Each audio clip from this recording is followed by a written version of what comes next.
무비썸 구독자 여러분, 추석 연휴를 알차게 보낼 계획 잘 세우고 계신가요? 많이 바쁜가 봐. 전화를 안 받네. 2018년 추석 극장가는 지금 관객들을 맞이할 계획을 짜느라 여념이 없는데요. 특별히 신경 썼습니다. 예쁘게 봐주십시오. 파이팅! 올 추석 극장가 정말 볼만합니다. 물개는 있습니다. 이미 개봉한 물개를 시작으로 협상, 명당, 안시성, 그리고 연휴 기간이 끝나자마자 개봉할 원더풀 고스트와 암수살인까지 여름 성수기 때보다 더 팽팽한 접전은 사실상 이번 추석 연휴라고 봐야겠죠? 이럴 때일수록 원하는 영화를 잘 고르는 법이 중요합니다. 그래서 준비했습니다. 오늘 썸타볼 영화는 추석 연휴 극장가에서 맞붙을 3편의 한국 영화 협상, 명당, 그리고 안시성입니다. 동갑내기 배우 손예진과 현빈이 영화에서 처음 만났습니다. 그런데 이 영화 멜로가 아닙니다. 거기 계시죠? 시작으로 10분당 한 명씩 죽는 거야, 알았어? 영화 협상은 경찰 내 베테랑 협상가 하채윤 경위와 인질극을 벌이는 범죄 조직 두목 민태구와의 팽팽한 부내 싸움을 소재로 한 스릴러 영화입니다.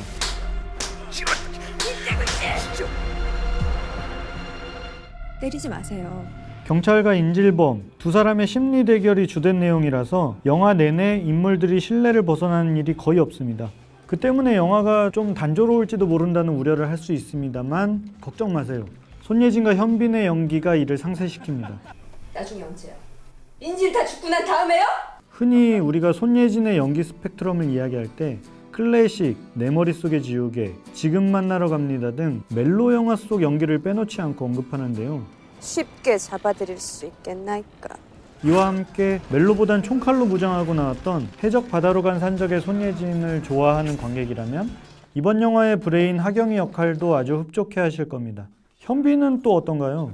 내가 니들 웃었으면 애초에 시작도 안 했어. 악당인데 너무 멋있는 게 이 영화의 문제점입니다. 근육질의 주상전하를 연기할 때부터 배우 현빈의 작품 선택이 왠지 모르게 점점 거칠어지나 싶더니 이제 기어이 악당을 연기합니다. 전 오히려 만추의 훈처럼 힘주지 않은 듯 우수에 꽉 찬 그 눈빛 연기를 좋아했는데요. 이 영화에서는 내내 이글이글 타오르는 현빈의 모습을 보실 수 있을 겁니다. 아직 끝난 거 아니야. 두 배우의 연기를 보는 재미 외에도 스릴러로서의 협상의 승부수는 인질극의 실체에 있습니다. 제가 처음부터 중요한 걸 하나 놓쳤어요. 뭘?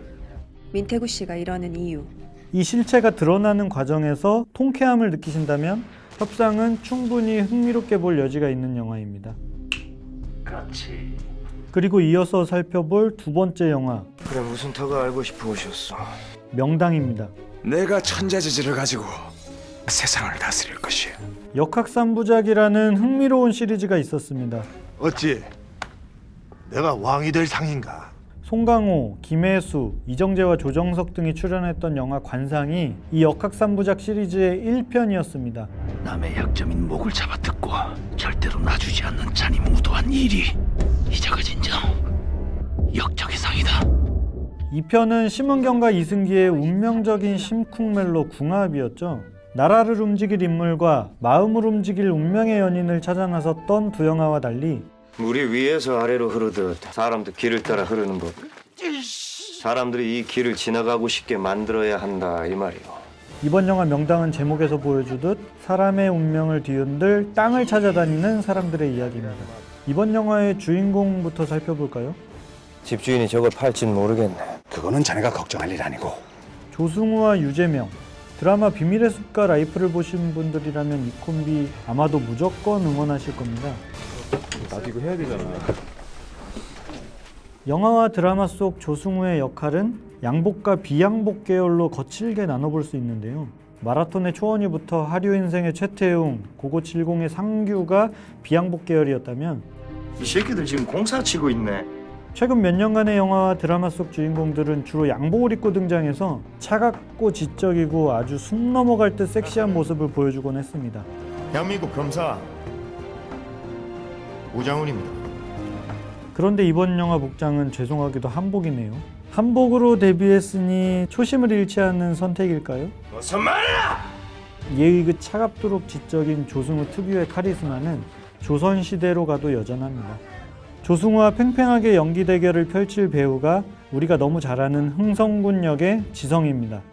이제 이 턴은 내가 가져야겠어. 땅을 볼 줄 아는 이 남자, 재상의 눈을 통해서 바라보게 되는 조선시대 최고의 땅 투기의 실태. 명당의 꿀잼 포인트는 이 땅과 권력, 인간의 욕망이 맞물리면서 벌어지는 조선시대의 권력 전쟁을 보는 것에 있습니다. 우리 가문의 부와 명예가 천년 만년 지속될 대명당, 그것이 어딘가? 우리가 사극을 보는 가장 큰 이유가 아무래도 사극을 통해서 현실을 반추해 볼 수 있기 때문일 텐데요. 21세기에 우리가 왜 이렇게 땅에 집착하고 사는지, 혹은 과거에 억눌려 미래를 내다보지 못하고 어리석은 모습으로 살아가고 있는 건 아닌지 명당을 통해서 반성도 해보게 됩니다. 이곳이 정말 그 명당인가? 개인적으로는 추석 연휴 성묘 후에 가족들과 봐도 좋을 영화라는 생각이 듭니다. 마지막으로 정말 이길 수 있다고 생각하는 겁니까? 이번 추석 한국 영화 중 가장 큰 규모의 영화죠. 총 제작비 220억에 달하는 대작 영화 안시성입니다. 안시성은 지지 않는다. 이 영화의 꿀잼 포인트라면 역시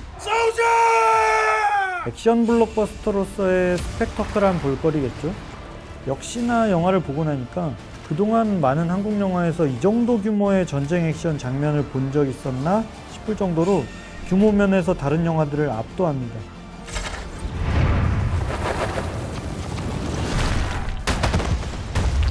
조인성과 남주혁, 엄태구와 배성우, 박병은과 오대환 등이 마치 뉴욕을 지키는 어벤져스 멤버나 사우론에 대항하던 반지의 제왕 시리즈의 주인공들처럼 각자의 캐릭터에 딱 맞는 무기를 이용해서 싸우는 모습이 아주 인상적인데요.